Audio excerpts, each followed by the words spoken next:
ఇండియాలోనే the first పర్సన్గా ప్రతిష్టాత్మకమైనటువంటి award అందుకున్న డాక్టర్ వేముగంటి గీత ఒకసారి మనతో ఉన్న ఒకసారి మాట్లాడదాం. మేడం, అసలు ఈ అవార్డు ఏంటి?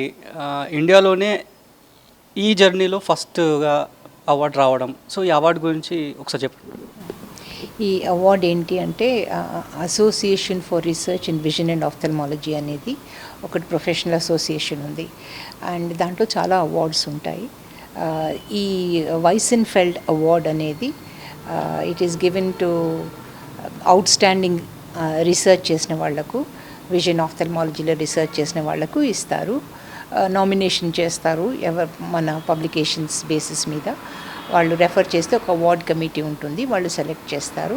మళ్ళీ ఈ సంవత్సరం అనౌన్స్ చేశారు, నెక్స్ట్ ఇయర్ అది డెలివర్ చేయాలి ఆ award lecture in next meeting. అది నెక్స్ట్ మేలో ఉంటుంది, 2025లో సాల్ట్ లేక్ సిటీ యుఎస్ఏలో. సో ఈ అవార్డు రావడానికి మీ జర్నీ, అంటే ఈ వైద్య రంగంలో మీ జర్నీ ఎట్లా ఉంది? ముందుగా మీ బ్యాక్గ్రౌండ్ ఏంటి? ఎక్కడి నుంచి ఎట్లా ఎదుక్కుంటూ వచ్చారు? నేను ఎంబీబీఎస్ చేశాను. నేను ఇక్కడ హైదరాబాద్లో 4th క్లాస్ వరకు చదివాను. మా ఫాదర్ ఆర్మీలో ఉండే కాబట్టి అప్పుడు మేము రాజస్థాన్ అప్పుడు ట్రాన్స్ఫర్ అయింది మా ఫాదర్ది. సో మేము అక్కడికి వెళ్ళి అక్కడే కంటిన్యూ చేసాము. ఒక 2-3 ఇయర్స్ అనుకున్నాము. అప్పుడు తెలంగాణ ఎడ్యుకేషన్ అప్పుడు మా ఫాదర్ అక్కడ షిఫ్ట్ చేశారు మమ్మల్ని. కానీ అది స్కూల్స్ కాలేజెస్ చాలా బాగున్నాయి కాబట్టి అక్కడే ఉండిపోయినాము. మా ఫాదర్ కెప్ట్ మూవింగ్ అరౌండ్, వేరే ప్లేసెస్కి వెళ్ళారు. మేము మాత్రం నా స్కూలింగ్ సోఫియాలో, దెన్ మెడికల్ కాలేజ్ అక్కడ చేసేసి నేను పీడియాట్రిక్స్ చేస్తాను అనుకున్నాను. నాకు సీట్ కూడా వచ్చింది. కానీ అప్పుడు మా మ్యారేజ్ ఇంటర్న్షిప్లో అయిపోయింది. సో పీడియాట్రిక్స్ వదిలిపెట్టి నేను మళ్ళీ హైదరాబాద్కి వస్తే, నేను ఇప్పుడు ఇక్కడ పుట్టినాక కూడా నేను నాన్ లోకల్ అయిపోయినాను. ఎందుకంటే ఎప్పుడు చదవలేదు కాబట్టి ఇక్కడ 4th తర్వాత. సో నాకు ఇక్కడ పీడియాట్రిక్స్ దొరకలేదు. నేను పెథాలజీ నా సెకండ్ చాయిస్ అనుకున్నాను. అప్పటికి పిల్లలు పుట్టినారు, చాలా డిస్ట్రాక్షన్స్ వచ్చాయి. సో దానివల్ల నేను పీడియాట్రిక్స్ హోప్స్ వదిలిపెట్టేసుకున్నాను. చాలా చేంజెస్ వచ్చాయి లైఫ్లో.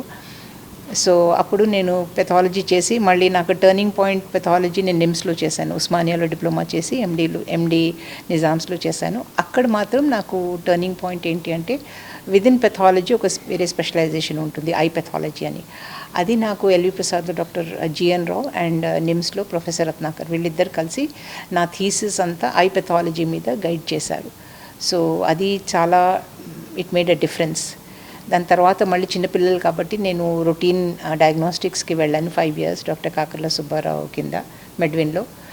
మళ్ళీ 1998లో నేను ఎల్వి ప్రసాద్కి వాపస్ యాజ్ ఎ ఫ్యాకల్టీ వచ్చినప్పుడు, అప్పుడు పాతగా చేసిన ఐ పెథాలజీ రీసెర్చ్, అలాగా నాకు రీసెర్చ్లో ఇంట్రెస్ట్ వచ్చింది. సో 1998 టిల్ డేట్ నేను కంటిన్యూస్లీ ఐ విజన్ మీద రీసెర్చ్ చేస్తున్నాను. మోస్ట్లీ ఐ ట్యూమర్స్ మీద స్టెమ్ సెల్ రీసెర్చ్ చేస్తున్నాను. సో దాంతో చాలా అవార్డ్స్ వచ్చాయి.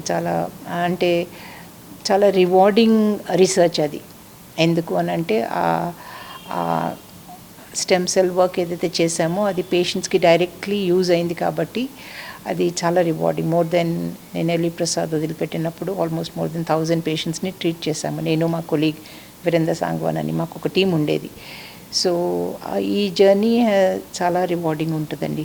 అంటే వీఆర్ ఫార్చునేట్ దట్ మా టీం బాగుంది అండ్ డైరెక్ట్ ట్రాన్స్లేషన్ రీసెర్చ్ చేశాం కాబట్టి it was a very good. ప్రధానంగా బాడీలో అత్యంత ముఖ్యమైనది, చాలా సున్నితమైనది కంటి చూపు, కన్ను. సో ఈ విజన్ సైన్స్నే ఎందుకు ఎక్కువ మీరు ఈ టైప్ ఎందుకు రావాలనుకున్నారు? కరెక్ట్. ఇప్పుడు పెథాలజీలో అన్ని స్పెషలైజేషన్స్ ఎట్లయితే వచ్చాయో, న్యూరాలజీ, సో పెథాలజీలో కూడా స్పెషలైజేషన్స్ వచ్చేసాయి. న్యూరోపెథాలజీ అంటే brain pathology, kidney pathology, orthopaedic pathology, అలా అన్ని స్పెషలైజేషన్స్ వచ్చేసాయి. సో నేను రెసిడెన్సీలో నేను ఎండి చేసేటప్పుడు ఐ పెథాలజీ మీద చేశాను కాబట్టి, అండ్ నేను వర్క్ చేసే institute LV Prasad, it's very famous, world famous WHO collaboration centre కూడా ఉంది. అక్కడ one of the best places to do research.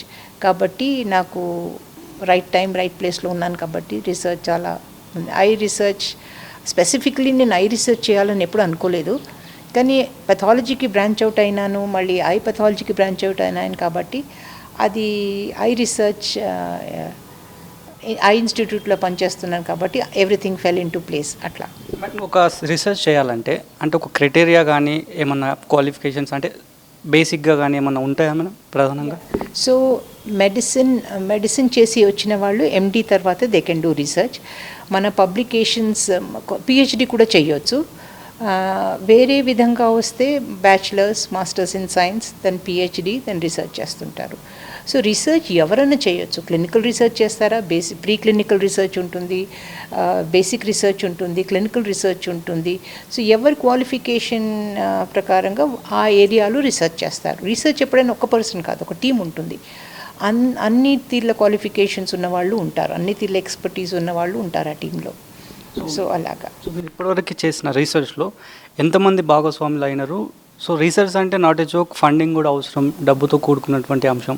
So దాన్ని ఎవరికి వాళ్ళు బేర్ చేసుకుంటారా? అయ్యో, we can't afford it. Research ఎవరు అఫోర్డ్ చేయలేరు పర్సనలీ. అయితే ఎలా ఉంటుందంటే ఒక ఐడియా ఉంటుంది ఎవరికైనా ఇన్వెస్టిగేటర్స్కి, వెదర్ అది క్లినిషియన్ కానివ్వండి, సైంటిస్ట్ కానివ్వండి. ఒక ఐడియా వస్తే ఈ క్వశ్చన్ని ఎలా ఆన్సర్ చేయాలి, ఫస్ట్ ఒక question, that's the starting point.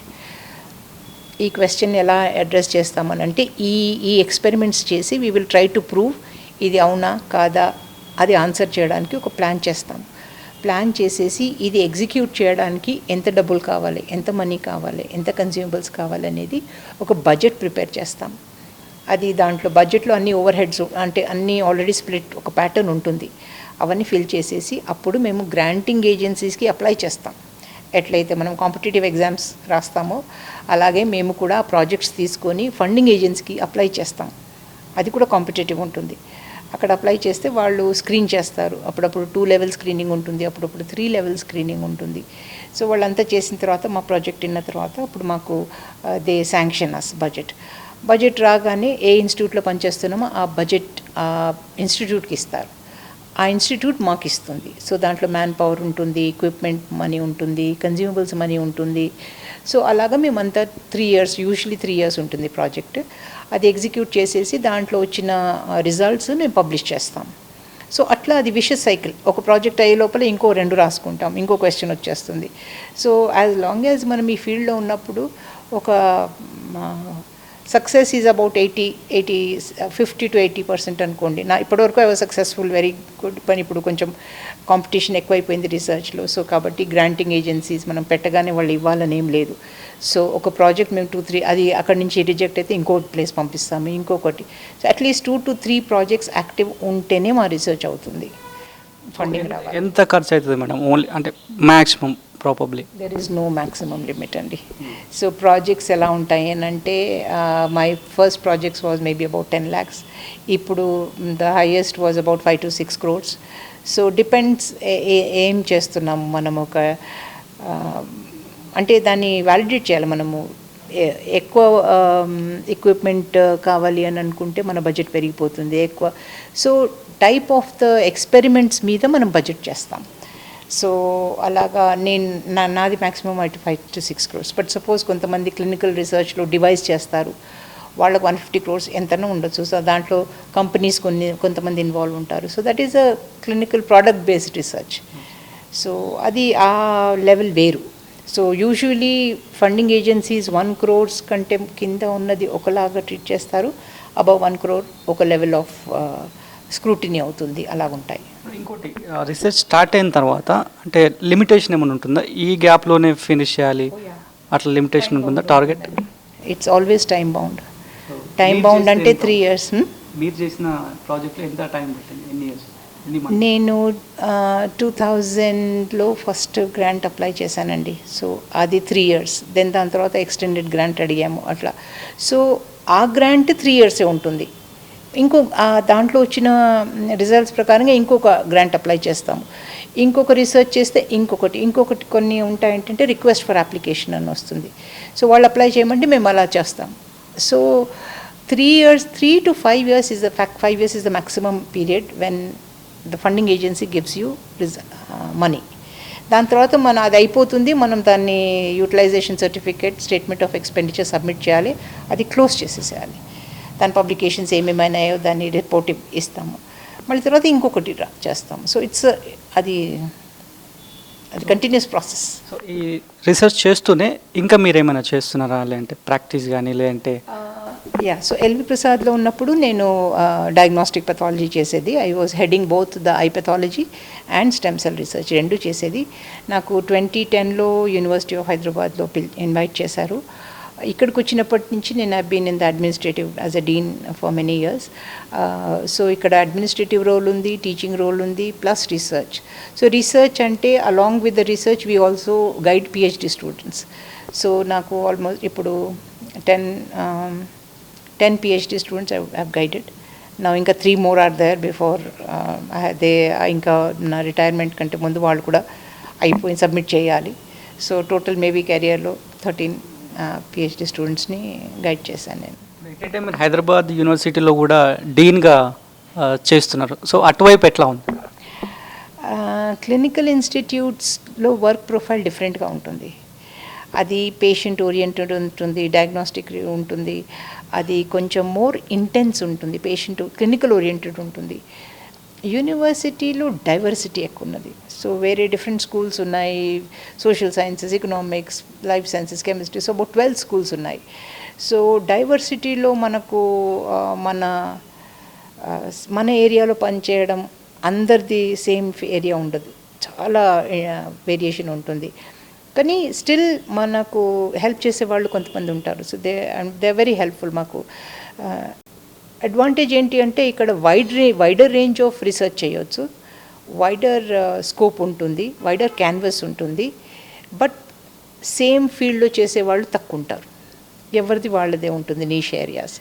వేరాజ్ clinical ఏంటి అని అంటే మొత్తం పేషెంట్ ఓరియంటెడ్ ఉంటుంది. సో రెండు ఇన్స్టిట్యూట్ అడ్వాంటేజెస్ డిసడ్వాంటేజెస్ డిఫరెంట్ ఉంటాయి.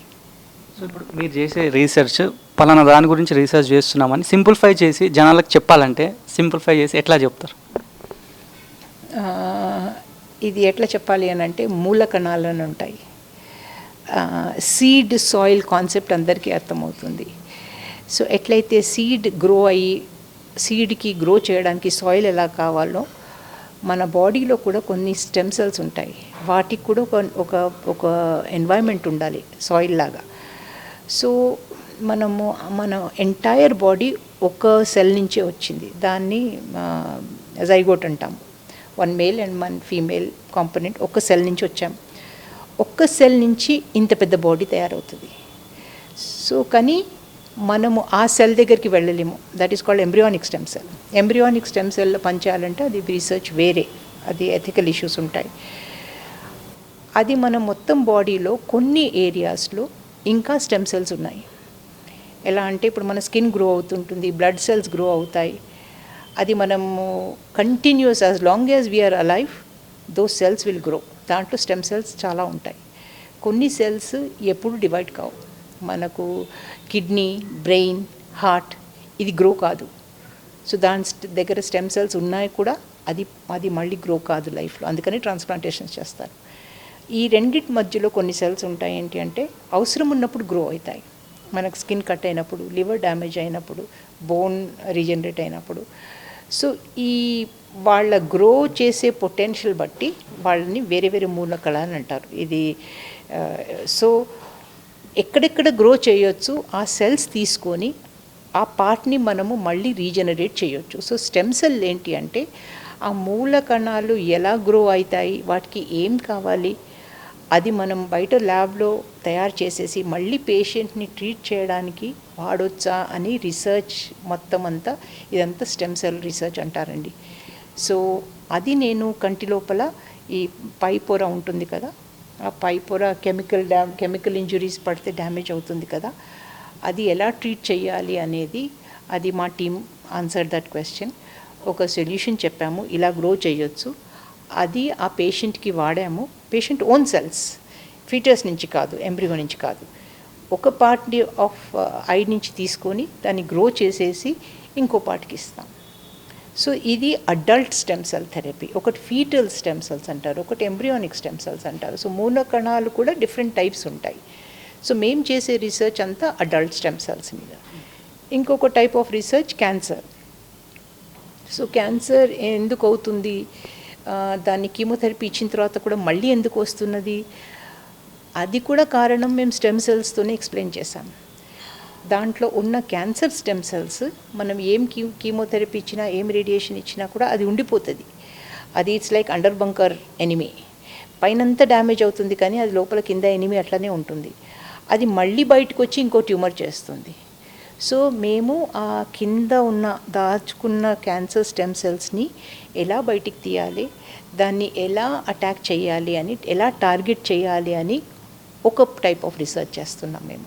అట్లాంటి రీసెర్చ్ మీ కంటికి సంబంధించింది కూడా. సో ఇప్పటివరకు మీరు చేసినటువంటి రీసెర్చ్లో అంటే ఈ రేర్ డిసీజ్, ఈ రేర్ సమస్య అనేది ఇప్పటివరకు ఏమన్నా గుర్తించారా? ఇప్పుడు ఈ ఐ ట్యూమర్స్ మీద అయితే చేస్తున్నామో అది రేర్ ట్యూమరే, రెటినోబ్లాస్టోమా అని ఒక ఐ ట్యూమర్ ఉంటుంది. ట్యూమర్స్ కంటిలో కూడా వస్తాయని అడుగుతారు. కరెక్ట్, ట్యూమర్స్ ప్రతి చోట ఉంటుంది. సో ఐ లోపల వచ్చిన ట్యూమర్ ఇట్స్ రేర్, 1 in 20,000 పీపుల్లో ఉంటుంది అది. సో ఇది రేర్ డిజీజ్ కిందనే వస్తుంది. సో దాంట్లో మేము చాలా ఆల్మోస్ట్ లాస్ట్ 20 years నుంచి డిఫరెంట్ టైప్స్ ఆఫ్ రీసెర్చ్ చేస్తున్నాం ఐ ట్యూమర్లు. That is a rare contribution. ఇంకోటి లాక్రిమల్ గ్లాండ్ అని ఉంటుంది, అది ఇంటర్నేషనల్ అటామిక్ ఎనర్జీ ఏజెన్సీ వాళ్ళు సపోర్ట్ చేసింది ఒకటి. అది మేము ఫస్ట్ టైం ఇండియాలో లాక్రిమల్ గ్లాండ్ గ్రో చేశాము. So that is also a very rare and unique research that we contributed to. Madam, ఇప్పుడున్న రోజుల్లో చాలామంది ఎంబీబీఎస్ చేస్తున్నారు, పీజీస్ చేస్తున్నారు. కంప్లీట్ అయిపోయిన తర్వాత ఏదో ఒక హాస్పిటల్ పెట్టుకుందాము, ప్రాక్టీస్ పెట్టుకుందాము, రోజుకు ఫండింగ్ వస్తే చాలు అనే ఉంది. సో రీసెర్చ్ అనేది చాలా వరకు తగ్గిపోతుంది అనేటువంటి ఒక అపవాద కూడా ఉంది. నిజం అంటారా? కరెక్ట్. ఎందుకంటే రీసెర్చ్లో చాలా పేషెన్స్ కావాలి, చాలా పర్సివియరెన్స్ ఉండాలి, అండ్ ఒక టీమ్, ఒక మంచి ఎన్వైరన్మెంట్, అంబియన్స్ కూడా ఉండాలి. సో అంటారు అన్ని తీర్ల సపోర్ట్ ఉంటే రీసెర్చ్ అవుతుంది. మనకు క్లినిషియన్స్, ఇట్స్ కరెక్ట్, క్లినిషియన్స్ వాళ్ళు ట్రీట్మెంట్ బేస్డ్ ఉంటారు. అండ్ ఇంకొకటి ఏంటంటే మన ఎడ్యుకేషన్ సిస్టంలో ఎంబీబీఎస్ చదివేటప్పుడు రీసెర్చ్ గురించి చాలా తక్కువ ఫోకస్ ఉంటుంది. ఎప్పుడు ఎండి థీసిస్ చేసినప్పుడు కొంచెం రీసెర్చ్ చేయాలి, అది పబ్లిష్ చేస్తారో లేదో కూడా ఆప్షనల్ ఉంటుంది. ఇప్పుడు కొంచెం ఎన్ఎంసి ఇన్సిస్ట్ చేస్తుంది పబ్లిష్ చేయాలి అనేసి. కానీ అంత రీసెర్చ్ ఫోకస్ మెడికల్ ఫీల్డ్లో లేకుండా it was more of service oriented ఉండేది. ఇప్పుడు of course it's commercialisation also is there. కానీ రీసెర్చ్ చేసే ఇన్స్టిట్యూట్స్లో రీసెర్చ్ ఎప్పుడూ జరిగేది.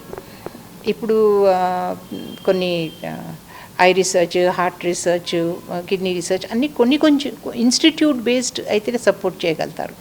హాస్పిటల్లో కూర్చొని రీసెర్చ్ చేయాలంటే కొంచెం కష్టం. వాళ్ళు ఎవరితోనైనా టీమప్ చేయాలి. సో టీమప్ చేస్తే అప్పుడు ఇట్స్ పాసిబుల్.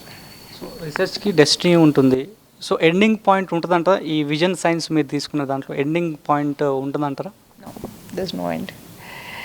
ఇంకో క్వశ్చన్ వస్తుంది, అది ఆన్సర్ చేసిన తర్వాత దట్ బికమ్, సో ఒక research question, research project, then it becomes practice pattern, clinical practice. అది మొత్తం పియర్ కమ్యూనిటీ అది స్క్రూటినైజ్ అయిపోయి అందరూ యాక్సెప్ట్ చేస్తే it becomes preferred practice pattern. So అది ఇంకా దాని గురించి దాంట్లో నావల్టీ ఏముండదు. అప్పుడు ఇంకొక క్వశ్చన్, కొత్త క్వశ్చన్. సో ప్రాబ్లమ్స్ ఎన్ని ఉన్నాయంటే ఎంత రీసెర్చ్ చేసినా సరిపోదు. సో మరొకటి మేడం, ఐ అంటేనే చాలా సున్నితము, చాలా సెన్సిటివ్గా ఉంటుంది. సో చాలామంది బ్యూటిఫికేషన్స్ కోసం లెన్సెస్, డిజైనర్ లెన్సెస్ అంటే బ్యూటిఫికేషన్ కోసం చాలామంది పెట్టుకుంటుంటారు. సో అట్లాంటి ఏమైనా కాంప్లికేషన్స్ ఉంటాయా అట్లా పెట్టుకుంటే కానీ? Contact lenses. సో ఒకటేమో బయట పెట్టుకునేదేమో కాంటాక్ట్ లెన్స్, అది మనము షార్ట్ సైటెడ్నెస్ ఉంటారు కదా వాళ్ళకి పెడతారు. బయట నుంచి పెట్టుకునే బదులు గ్లాసెస్, కాంటాక్ట్ లెన్స్ ఇస్తారు. అది విజన్ కోసం వాడేది ఒకటి. కొంతమంది as you said cosmetic reasons కోసం కూడా వాడతారు. కానీ కాంటాక్ట్ లెన్స్ ఎప్పుడు వాడినా కూడా దానికి చాలా శ్రద్ధగా వాడాలి. దానికి సొల్యూషన్స్, కంటామినేషన్ కావద్దు. సో ఇండియాలో ఇంకొకసారి ఒకటి యూఏఈలో టీనేజర్స్ వాళ్ళు జాగ్రత్త పడకుండా అది వాడేస్తారు ఒకరితోనొకరు, మనం మామూలుగా వాడినట్టు. దాంతో ఇన్ఫెక్షన్ అయ్యే ఛాన్సెస్ చాలా ఉన్నాయి, contact lens induced infections. So whether కాస్మెటిక్కి వాడినా లేకుంటే విజన్ కోసం వాడినా అది కంటి లోపల పెడుతున్నాం కాబట్టి దాని స్టెరిలిటీ, దాని జాగ్రత్తగా చాలా కేర్ఫుల్గా వాడాలి. ఎస్, కాంప్లికేషన్స్ కావచ్చు. ఒకప్పుడు అద్దాలు రావాలంటే ఏజ్డ్ పర్సన్స్కి ఓకే సరే, వాళ్ళు కొంచెం ఏజ్డ్ వాళ్ళకి వచ్చాయంట. ఇప్పుడు చిన్నపిల్లలకు కూడా ఇంత లావు ఇట్లా అంటే అద్దాలు పెడుతున్నారు. సో రీజన్ ఏమంటారు? అది నియర్ విజన్ అని ఇప్పుడు ఆస్ట్రేలియాలో ఇంకా వేరే ప్లేసెస్లో ఒకటి ఎక్స్పెరిమెంట్ చేశారు మంకీస్ మీద. సో ఎక్కువ క్లోజ్ ఆబ్జెక్ట్స్ని చూసేసి మనం అది చేసేస్తే ఐ పెరిగే ఛాన్సెస్ ఉంటుంది, దాంతో ఒక టైప్ ఆఫ్ షార్ట్ సైటెడ్నెస్ వస్తుంది. సో ఏషియన్స్కి ఇన్ జనరల్ ఎక్కువ ఉంటుంది. ఇప్పుడు మనం చైనా, కొరియా వీళ్ళందరూ చిన్న కళ్ళు, వాళ్ళకి అద్దాలు పెట్టుకుంటారు. సో దూరం చూపు లేకుండా క్లోజ్డ్ ఎక్కువ విజన్ చూస్తుంటే దానివల్ల కూడా మయోపియా ఎక్కువ పెరుగుతున్నది ఏషియాస్లో.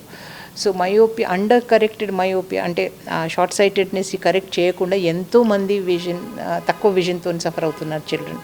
సో స్కూల్ గోయింగ్ ఏజ్ వాళ్ళని రెగ్యులర్లీ చెకప్ చేయాలి. అండ్ ఇంకోటి బయట ప్లే చేయమని చెప్తాము, అంటే అవుట్డోర్ యాక్టివిటీస్ ఎక్కువ ఉండాలి అని అంటారు. సో దాంతో చాలా మటుకు కంట్రోల్ కావచ్చు. చాలా వరకు ఆఫ్థమాలజీలో చాలా హాస్పిటల్స్ ఉన్నాయి. అంటే మా దగ్గర ఈ స్పెషాలిటీ ఉంటుంది, ఆ స్పెషాలిటీ ఉంటుంది అని చెప్తున్నారు. చాలా ప్లేసెస్లో అన్ఆథరైజ్డ్గా కూడా కొన్ని రన్ చేస్తూ ఉంటారు. సో చాలామందికి అవేర్నెస్ ఉండదు. నాకు చూపు సరిగ్గా కనిపించట్లేదు అనగానే ఏదో టెస్ట్ చేసి అద్దాలు ఇచ్చేయడము, దానికి సరిపడా అంటే పర్సంటేజ్ చూడకుండా ఇట్లా ఇచ్చేయడం వల్ల సో తర్వాత కూడా కాంప్లికేషన్స్ వస్తాయి కదా మేడం. సో జనాలు ఎట్లా పోవాలి, ఎవరి దగ్గరికి పోయి కరెక్ట్గా కళ్ళకు సంబంధించి చూపించుకోవాలని చెప్పి సజెషన్ చేస్తారు? యూజువలీ ఇప్పుడు ఒక కేటగిరీ వచ్చిందండి, ఆప్టోమెట్రిస్ట్ అని ఉంటారు. వాళ్ళు స్క్రీనింగ్ చేస్తారు, వాళ్ళు జస్ట్ విజన్ స్క్రీనింగ్ చేస్తారు. వాళ్ళు ట్రీట్మెంట్ డయాగ్నోసిస్ చేయలేరు, కానీ రిఫ్రాక్టరీ ఎర్రర్స్ వాళ్ళు కరెక్ట్ చేయవచ్చు, వాళ్ళు టెస్ట్లు చేయవచ్చు. దాని తర్వాత హాస్పిటల్లో మాత్రం ఆఫ్థల్మాలజిస్ట్ ఉంటారు. మీరు ఏ ప్రాబ్లంతో పోయినా గుడ్ ఆఫ్థల్మాలజిస్ట్ అన్ని పొరలు చూడాలి. బయట కార్నియా చూడాలి, లోపల లెన్స్ చూడాలి, రెటినా చూడాలి, ప్రెషర్ చూడాలి, అన్నీ చూసేసి ఒక కాంప్రిహెన్సివ్ రిపోర్ట్ చేసేసి, ఎందుకంటే పేషెంట్కి తెలియదు ఏ ప్రాబ్లం ఉందో, డాక్టర్ చూస్తే తెలుస్తుంది. So most of the trained ophthalmologist will comply, ఇది చేస్తారు. కొంత బయస్ మేబీ టువర్డ్స్ సర్జరీ ఉంటుందేమో, కానీ వాళ్ళు అన్ని ఆప్షన్స్ చెప్పాలి. సో జనరల్గానైతే ophthalmologist will entirely look at the entire eye and give you the treatment. ఇంకోటి ఫాలోఅప్ చేస్తుండాలి, రెగ్యులర్గా ఫాలోఅప్ చేసి వాళ్ళు అది కనుక్కోవాలి. సపోజ్ కాంప్లికేటెడ్ ఉందనుకోండి, 2-3 డిఫరెంట్ స్పెషాలిటీస్ ఇష్యూస్ ఉన్నాయనుకోండి, అలాంటప్పుడు జస్ట్ క్యాట్రాక్ట్ ఎవరన్నా good surgeon also can treat. But when complications వచ్చినప్పుడు మాత్రం I always suggest that they go to a good institute where ఒక డాక్టర్ ఆ పేషెంట్ అడగకముందే ఈ పేషెంట్కి ఇది ఉన్నది అనేసి వాళ్ళు ఒకరికొకరికి చూపించేసేసి ఒక టీమ్ వర్క్ లాగా పనిచేసే ఇన్స్టిట్యూట్కి వెళ్ళాలి. కాంప్లికేటెడ్ కేసెస్, సింపుల్ కేసెస్ ఎవరన్నా చేయవచ్చు. ఈ మధ్య మేడం చాలా మందిలో వింటున్నాం, అంటే కంటికి పొర వచ్చింది, ఆ పొర తీసేయాలంట, సర్జరీ చేయాలంట, అన్వాంటెడ్ గ్రోత్ అని చెప్తున్నారు. సో ఎందుకు మేడం ఈ ఇష్యూస్ ఎందుకు వస్తాయి? అంటే కంటిలో ఎన్ని పొరలు ఉన్నాయో, ఎన్ని డిసీజెస్ ఉన్నాయో అవన్నీ ఉండొచ్చు కంట్లో. సో బట్ క్యాటరాక్ట్ అనేది ఏదైతే ఉన్నదో అది ఏజింగ్ రిలేటెడ్. అది ఎవరికైనా లోపల నుంచి లెన్స్ తీస్తారు, పెట్టేస్తారు. కొంతమందికి 90-100 అయినా కూడా క్యాటరాక్ట్ రాదు, వాళ్ళ లైఫ్లో ఎప్పుడూ క్యాటరాక్ట్ సర్జరీ చేయించుకోలేదు. ఇన్ఫెక్షన్స్ ఉన్న వాళ్ళకు, డయాబెటీస్ ఉన్న వాళ్ళకు క్యాటరాక్ట్ తొందర ఏజ్లో వస్తుంది. సో అది ఏజింగ్ రిలేటెడ్, దాన్ని మనం టోటల్ 100% ప్రివెంట్ చేయలేము. వెరాజ్ మీరు పొర అని అంటే ఒక ట్యూమర్ కూడా పొరలాగా రావచ్చు. ఐ ట్యూమర్స్ డెఫినెట్లీ పెరుగుతున్నాయి. ఓకే, మనకి కంటామినేషన్ వలన, లేక పొల్యూషన్ వలన, యూవీ రేడియేషన్ వల్ల మనకు కంటి పై పొర మీద ట్యూమర్స్ చాలా పెరుగుతున్నాయి. అది ప్రాబబ్లీ ఎన్వైరన్మెంట్ పొల్యూషన్. సో అది మాత్రం మేము 17-18 ఇయర్స్ కూడా డయాగ్నోస్ చేసాం. చాలా చిన్న పిల్లలకు కూడా వస్తుంది. కంపేర్ టు వెస్ట్ మన దగ్గర తొందరగా వస్తాయి ట్యూమర్స్. మీరు ఆల్రెడీ విజన్ సైన్స్ పైన ఒక ప్రాజెక్ట్ చేసినారా, సక్సెస్ అయిపోయింది, అవార్డు కూడా అందుకుంటున్నారు, ఇండియాలోనే ఫస్ట్ పర్సన్గా అందుకుంటున్నారు. నెక్స్ట్ గీత గారి టార్గెట్ ఏంటి? Probably retirement. నేను ఏం చేశానంటే, నేను ఉన్న 3-4 ఏరియాస్ ఆఫ్ రీసెర్చ్ వేరే ఇన్వెస్టిగేటర్స్ని పెట్టాను, so that they continue the research. So 2 projects ఏమో ఎల్వి ప్రసాద్తో చేస్తున్నాము, అది కంటిన్యూ చేస్తారు వాళ్ళు. So almost like knowledge transfer లాగా అయిపోయింది. ఆ team they are proficient, they will continue it. ఒక ప్రాజెక్ట్ నిమ్స్తో ఉన్నది, అది నర్వ్స్ సంబంధించింది, సో వాళ్ళు కంటిన్యూ చేస్తారు. సో వీళ్ళైతే I will help every one who needs help to complete some projects or get inputs. జనవరి సూపర్ యాన్యువేషన్ తర్వాత మాత్రం mostly consultant role advocacy role లాగానే ఉంటాను అనుకుంటున్నాను. ఫుల్ టైం బాధ్యత 40 years అయిపోయింది, ఇక చాలు అనుకుంటున్నాను. బట్ గాడ్ నోస్ ఏమవుతుందో. Thank you, good luck madam. Thank you. Right, ఇది తాను ఇప్పటివరకు తీసుకున్నటువంటి అవార్డ్స్తో కంపేర్ చేస్తే ఇది తనకి ది బెస్ట్గా అని చెప్పి ఆమె చెప్తున్నారు. ఆ తర్వాత ఆఫ్థమాలజీ అంటే కంటికి సంబంధించినటువంటి రీసెర్చ్ అనేది అది ఎండ్ ఉండదు, రీసెర్చ్ చేస్తూ ఉండాలి, క్వశ్చన్స్ అన్నీ కూడా ఎదురవుతూ ఉంటాయి. So at the same time జనాలు కూడా కంటికి సంబంధించినటువంటి చికిత్సల వ్యవహారంలో అత్యంత జాగ్రత్తగా తీసుకోవాలి. ఆథరైజ్డ్ ఇన్స్టిట్యూషన్స్లోనే ఎక్కువ సమస్యలు వస్తే కనుక అక్కడికే వెళ్ళి ట్రీట్మెంట్ తీసుకోవాలనేటువంటి అడ్వైజ్ని కూడా డాక్టర్ గీత గారు చెప్తున్నారు. వీడియో జర్నలిస్ట్ శ్యామ్తో కలిసి షరీఫ్, E6 న్యూస్, హైదరాబాద్.